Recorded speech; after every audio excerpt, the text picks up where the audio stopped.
ጌታችን አላህ ነውም የተባለው ዋናው እንቅልፍ ሊይዘው ይቅርና ሲና ማንገላጀት የሚባል እንኳን ራሱ አይጠጋውም፣ በፍጹም አይተኛም። ለምን? አልቀዩም የሆነ ጌታ ነው።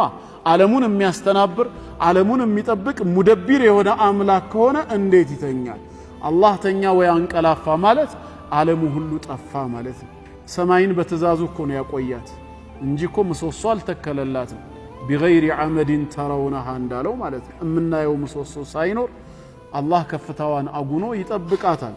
መሬትም ከበታቻችን እንዳታረገርግ ተራራን ችካል በማድረግ በችሎታው ነው የሚጠብቀው። ይሄ ጌታ ላ ተእኹዙሁ ሲነቱን ወላ ነውም፣ ማንገላጀትም ሆነ እንቅልፍ አትይዘውም ነው።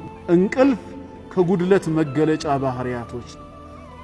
ጉድለት ደግሞ ለኛ ነው እንጂ የሚገባን ለጌታችን አይደለም። የኛ ጌታ አይተኛም አያንቀላፋም። መቼም የነብዩ ሐዲስ አይሰለችም አይደል ወንድሞቼ? ምን ያህል ነው ሐዲሳቸው ሲመጣልን ሼር የምናደርገው? መቼም ብዙ ነገር ነው ሼር የምናደርገው ኢላ ማ ረሒመላህ። ይሄ እጃችን ግን ነገ አማም አላህ ይመሰክራል።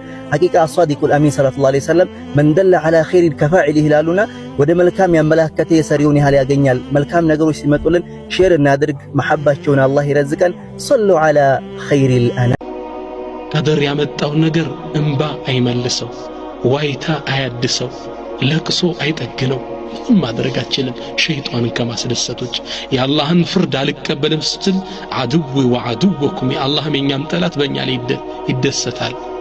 ሸይጣንን ከማስደሰቶች ትርጉም የለው። ምንም በላደረስ አልሐምዱሊላህ። ولهذا وضحك أحد السلف يوم مات ابنه ልጁ ሲሞት አንድ ቀደምት ሰለፍ ፈገግ አሉ። መልካም ነገር ሼር አይደረግም በእኛ ማህበረሰብ ውስጥ ታውቃላችሁ። ጥሩ ነገር ሼር አይደረግም። ጥሩ ነገር ቶሎ አይሰራጭም።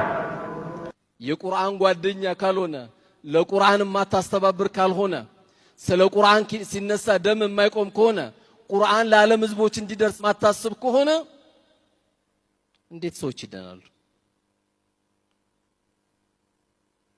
እኛ ምን ብለን ነው ተአምሩን ቁርአን የምናወራው? አንድ ህፃን ልጅ 612 ገልጽ አፈዘ እየተባለ ከዚህ የበለጠ ተአምር አለ እንዴ?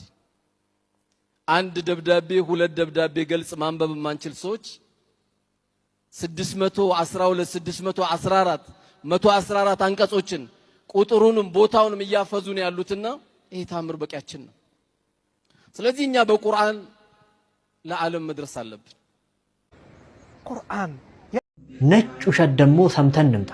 ከዛሬ ጀምሮ ምናልባትም የአዛን ድምጽ ወይም ደግሞ አላሁ አክበር ሲል ላትሰሙ ትችላላችሁ። ምክንያቱም ከዛሬ ጀምሮ በመስጂዶች የውጭ ስፒከር የሚሰማው ድምጽ መከልከሉ ተገልጿል። መስጂዶች የውጭ ድምጽ ማጉያ ስፒከር እንዳይጠቀሙ ውሳኔ ተላልፏል። ሙስሊሙንም ሆነ ክርስቲያኑን ህዝብ ስለሚረብሽ በውስጥ ስፒከር ብቻ እንዲሰገድም ተወስኗል። የመስጂዱን የውጭ ድምጽ ማጉያ ስፒከር መጠቀምን በተመለከተ የብዙሃኑ ዑለማዎችና የፈትዋ ተቋማት አቋም የውጭ ስፒከር አለመጠቀም ነው ተብሏል። እንደሰማችሁትና እንዳዳመጣችሁት አዛን ከዚህ በኋላ በቃ ላንሰማ ነው፣ የአዛን ድምጽ በመስጊድ ላይ እንዳይወጣ ተከልክሏል ብሎ ነጭ ውሸት ይዋሽ ይገኛል። ይህ ግለሰብ ለእስልምናና ለአዛን ያለውን ጥላቻ አስመልክቶናል። ገና ምን አይተህ ጆሮ እስከሚደማ ድረስ በዓለም ዙሪያ አዛንን ትሰማለህ። ይህ ግለሰብ ያስተላለፈው መልእክት እጅግ በጣም የውሸት ነው። አንድ ፌስቡክ ፔጅ ላይ ሌሊት 8 ሰዓት ላይ ሙስሊሞች ተሐጁድ ሲሰግዱ የውጪ ስፒከር አዛን እንዳይወጣ ሰላትም ሲሰገድ ድምፁ ሰዎችን እንዳይረብሽ ተብሎ